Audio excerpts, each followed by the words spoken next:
Сегодня мы хотим рассказать вам о, пожалуй, одном из самых загадочных, труднодоступных и малонаселенных уголков Японии – острове Аогасима.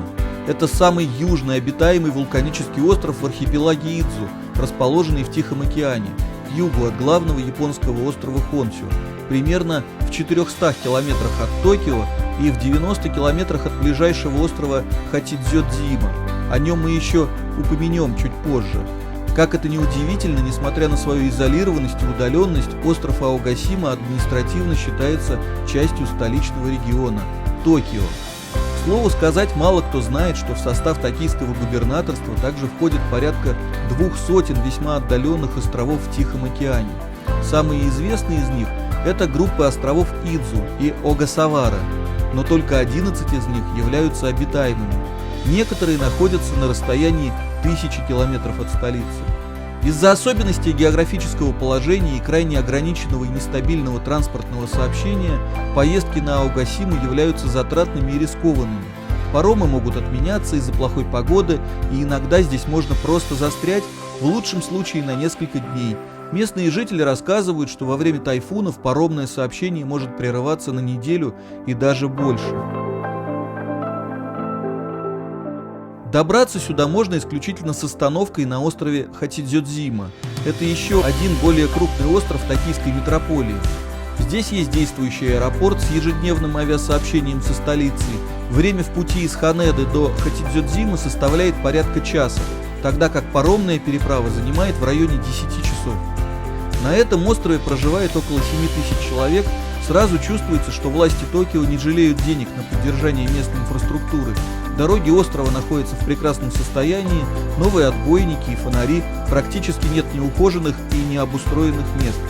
Здесь даже есть своя Фудзияма, гора Хатидзё-Фудзи высотой 854 метра, названная так благодаря схожести с главной японской вершиной и в том числе потому, что это тоже самая высокая гора среди всех гор островного Токио. На Хатидзёдзиме также есть свои живописные уголки, скалы, природные водопады и плато с застывшей вулканической лавой на западном побережье, откуда открывается потрясающий вид на закат. Помимо небольшого, но вполне комфортного и современного парома, который довольно динамично идет в районе 3 часов, на Аогасиму также можно добраться вертолетом. И хотя этот ежедневный рейс занимает всего порядка 20 минут, из-за небольшого числа мест на борту попасть на него крайне сложно. Билеты нужно бронировать сильно заранее, и, как правило, они всегда распроданы на долгое время вперед. В результате сейчас остров посещают не более 1500 человек в год. Весь остров Аогасима принадлежит одноименной деревне, которая официально признана самым маленьким населенным пунктом Японии. Из-за отсутствия промышленности и ограниченного доступа к большой земле население Аогасима неуклонно сокращается. Согласно официальным данным, по состоянию на 1 мая 2024 года число постоянно проживающих здесь людей составляло 162 человека. Эту же цифру в разговоре со мной назвал и один из местных жителей. На острове работают начальные и средние школы, но по понятным причинам здесь нет учебных заведений более высокого уровня. А это означает, что молодежь вынуждена покидать остров, чтобы продолжать свое образование. Остров Аогасима имеет уникальный рельеф. Дно кальдеры отделено от окружающего моря внешним краем вулкана. В северной части острова за пределами кратера расположены два поселения – Ясудого и Нисиго. Здесь на высоте 250-300 метров над уровнем моря располагаются дома местных жителей и небольшие рёканы – японские отели.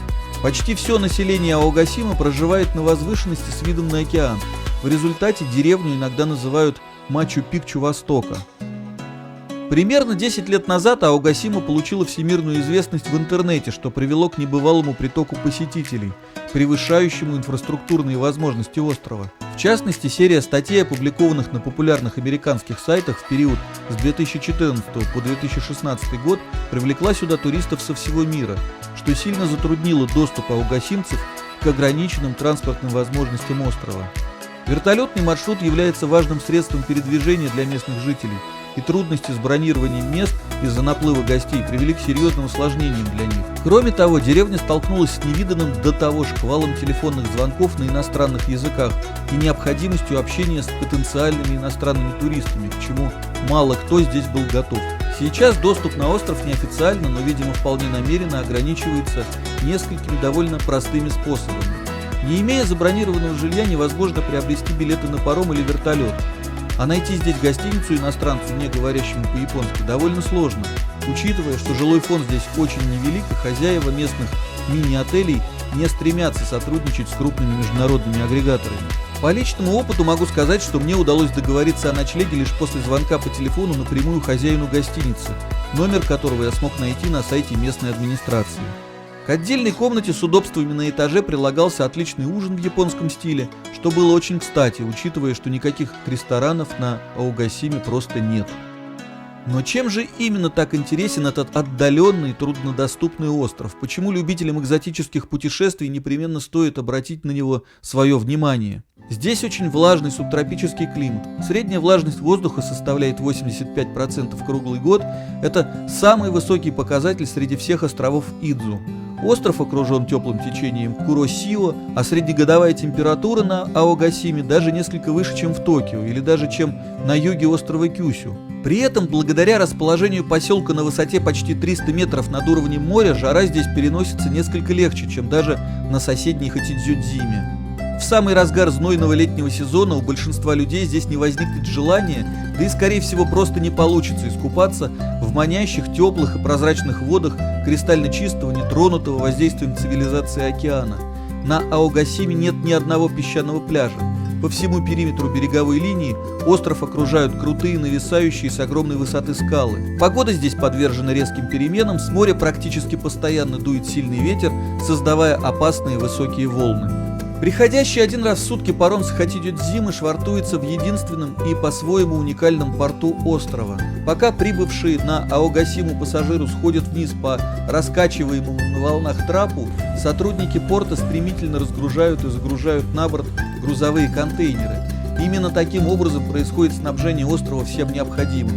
Тем временем группа отбывающих уже готовится подняться на борт, ведь все здесь происходит очень быстро. Еще несколько минут, и паром вновь отчалит. В районе мыса Ачиё, в юго-восточной части острова, в 1977 году был построен дополнительный причал для небольших лодок. Но 27 сентября 1994 года близлежащий к нему склон горы обрушился, перерезав подъездную дорогу, сделав ее в настоящее время недоступной.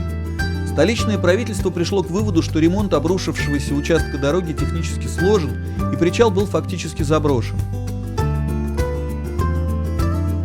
Аогасима – вулкан четвертичного периода. Это современный, продолжающийся геологический период, начавшийся примерно 2,5 миллиона лет назад и являющийся третьим периодом кайнозойской эры. Примерно 3600 лет назад на северо-западном склоне Аогасимы произошло трещинное извержение. Это тип вулканической активности, при котором лава извергается из длинной зияющей трещины или серии трещин, а не из центрального конуса. Примерно 3000 лет назад произошел крупный фреатомагматический взрыв извержения при прорыве магмы через воду, вызвавший пирокластический выброс, охвативший весь остров. Извержения также происходили на востоке и севере, вызывая выпадение большого количества шлака. Затем последовали обвалы, в конечном итоге образовавшие кратер Икэносава. Метеорологическое агентство Японии присвоило Аогасиме статус действующего вулкана с невысоким уровнем активности, но отнесло к находящимся под постоянным наблюдением. С 18 века здесь не наблюдалось значительных извержений. Остров имеет эллиптическую форму и простирается с севера-северо-запада на юго-юго-восток с большой осью около 3,5 км и малой осью приблизительно 2,5 км. Основание же вулкана существенно превышает эти размеры и составляет примерно 15 на 8 км с глубиной подводного фундамента около 700 метров. Внутренний кратерный конус Маруяма высотой 223 метра образовался относительно недавно в результате извержения Тенмэй. 18 апреля 1785 года вулканическая активность разрушила все 63 имевшихся тогда на острове дома. Пирокластический конус Маруяма, состоящий из потоков лавы и шлака, образовался внутри кратера и рос в течение всего следующего года. Считается, что извержение продолжалось до конца мая. Из 327 островитян, которые не смогли вовремя эвакуироваться на Хатидзюдзиму, тогда погибли примерно 130. Остров оставался необитаемым около 40 лет, до 1824 года. Сейчас на внутренней стене кратера Икиносава и вокруг Маруямы видны только небольшие фумаролы, отверстия и трещины, из которых выходят струи горячих вулканических газов. Стены большого внешнего кратера Икиносава имеют переменные высоты от 150 до 420 метров. Икиносава делится на две зоны – Кантагахира и Кайгаоку, где растет 230-летний японский кедр асуги. Здесь много хинных деревьев, а также в большом количестве произрастает находящийся под угрозой исчезновения вид папоротника Отаниватари. Это растение, не имеющее корней в почве, но живущее, прикрепляясь к стволам и ветвям других деревьев. Самая высокая точка острова Отонобу расположена в северо-восточной части Аогасимы на высоте 423 метра. Здесь оборудована небольшая смотровая площадка, дорога к которой занимает примерно 20 минут пешком по живописному лесному массиву. Считается, что это лучшее место на острове для того, чтобы встретить рассвет или проводить закат. Отсюда открывается сногсшибательный вид на все 360 градусов.